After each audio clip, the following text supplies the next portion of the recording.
السلام علیکم my dear and respected thinkers.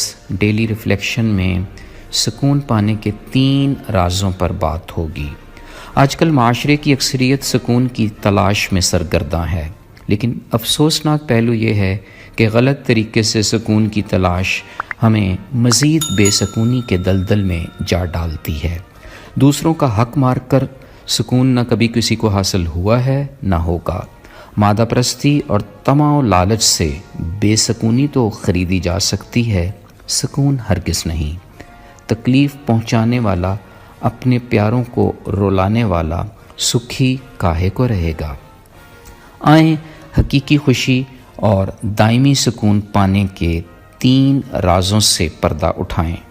اپنی زندگی میں انہیں اپلائی کر کے بہترین نتائج حاصل کریں. سکون اور راحت حاصل کرنے کا پہلا راز رب کی شکر گزاری ہے. جو مل گیا اس پر بھی شکر، اور جو نہیں مل سکا اس پر بھی شکر کرنا سیکھیں. زندگی کے سب کھوئے ہوئے مزے واپس لوٹ آئیں گے. جو چیز کوشش کے باوجود نہیں مل سکی، رب کے حضور اس کا ڈبل شکر ادا کیا جائے.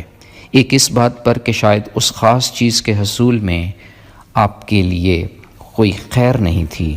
دوسرا اس امر کا پیشگی شکریہ کہ اللہ رب العزت اب اس کا نعم البدل عنایت فرمائے گا. یقین جانیں اس طرح کی شکر گزاری سے سکون کی لہریں دل کی اتھاہ گہرائیوں تک جا پہنچیں گی، حتیٰ کہ سکون روح تک سرایت کر جائے گا. یہ بھی ذہن میں رہے کہ اللہ کے بندوں کی شکر گزاری در حقیقت رب ہی کی شکر گزاری ہے. سکون پانے کا دوسرا راز رب سے مانگنے میں ہے. ہمارا رب ایسا کریم رب ہے جو ہمارے مانگنے پر خوش ہوتا ہے. آدھا سکون تو رب سے مانگنے میں ہی مل جاتا ہے. بندوں کے آگے ہاتھ پھیلانے سے بے سکونی آتی ہے، شرمندگی اٹھانا پڑتی ہے. گو کہ اللہ تعالیٰ اپنے بندوں کی خدمات اپنے ہی بندوں سے پوری کرواتا ہے. جب ہم اپنے رب سے طلب کرتے ہیں تو وہ کسی بندے کے ذہن میں یہ ڈال دیتا ہے کہ میرے فلاں بندے کی فلاں ضرورت پوری کر دی جائے. کیا خوب ہے کہ مانگا رب سے، مل گیا رب کے بندوں سے. سکون بھی حاصل ہو گیا اور شرمندگی سے بھی بچ گئے.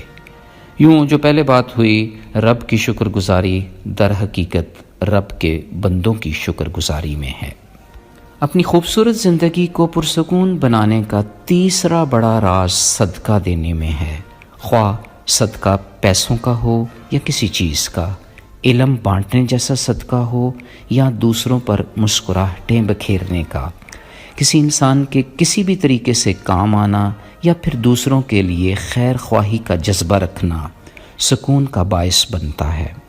اس جذبہ سے سرشار اگر دوسروں کے لیے دعا کا صدقہ بھی کر دیا جائے تو دل میں راحتیں اترتی ہیں، روح میں لطافتوں کی بارش ہوتی ہے.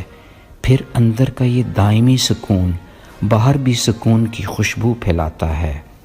آئیں ہم سب مل کر ایسی ہی خوشبوئیں پھیلائیں، اپنی زندگی میں سکون لانے کے ساتھ ساتھ ایک دوسرے کی زندگیوں میں راحتیں بکھیریں.